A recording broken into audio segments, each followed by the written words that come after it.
Kien pedament tax-xandir f'pajjiżna. Din kienet l-ewwel reazzjoni tax-xandar u preżentatur Rejat Zoppardi, b'reazzjoni għal mewt tax-xandar veteran Norman Hamilton li ħalla din id-dinja fl-età ta' 85 sena. Għad Zoppardi li qal snin twal ħadem u kien ħabib kbir ta' Norman Hamilton qasammana l-ewwel ħsibijiet tiegħu hekk kif tħabbret l-aħbar. Kien ħabib kbir tiegħi ġifieri konna flimkien kemm xandir Malta, kien il-mentor tiegħi, kont ukoll għexer fit-tiċ tiegħu ma' Ġużett, imma mhux biss propju bħalhom 35 sena. Norman kien wara l-kwinti waqt l-ewwel xandira li għamilna tal-istazzjon tagħna ta' One Radio dakinhar. Norman ta' kontribut kbir u missier ix-xandir Malti. Ħabib ta' ħafna, konna flimkien ambaxxaturi u l-Ingilterra għall-Irlanda u jiena l-Belġu, imma Norman kien ħabib ta' ħafna u ħafna.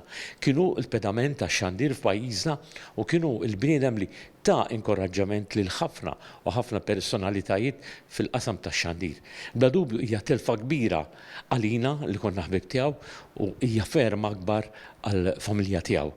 Sandro Manjon, ex-kollega ta' Hamilton, iddeskrivih bħala ġgant fil-ġentlomerija.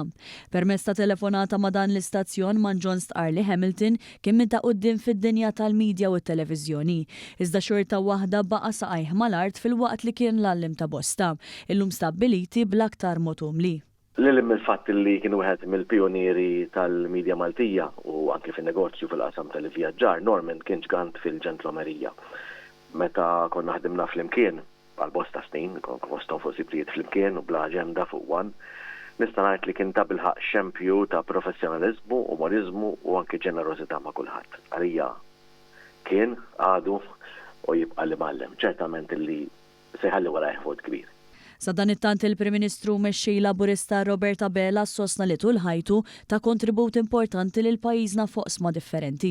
Dr. Abela qal li Norman jibqa' mfakkar b'mod partikolari għal karriera twila tiegħu fix-xandir, fejn għal snin sħaħ kien wiċċ u vuċi familjari fid-djar Maltin u Għawċin.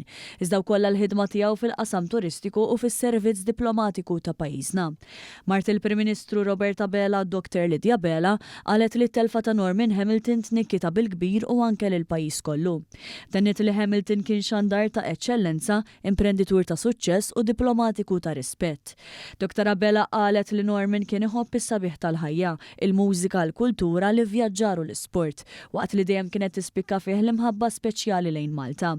Fis-tqarrija l-Partit Laburista sellem ukoll il-memorja ta' Hamilton. Intqal illum pajjiżna tilef pionier tax-xandir b'karriera ta' aktar minn 60 sena, kemm fuq ir-radju u anke televiżjoni, kif ukoll l-imprenditur ta' suċċess u diplomatiku li ħadem bla għedda fl-interess ta' pajjiżna. Il-Partit Laburista qal li Hamilton kien wieħed mill-preżentaturi ewlenin fuq l-istazzjon One u kien jagħti kontribut b'kull mezz possibbli biex jara l-medja tal-partit wassal il-messaġġ tagħha bl-aħjar mod possibbli.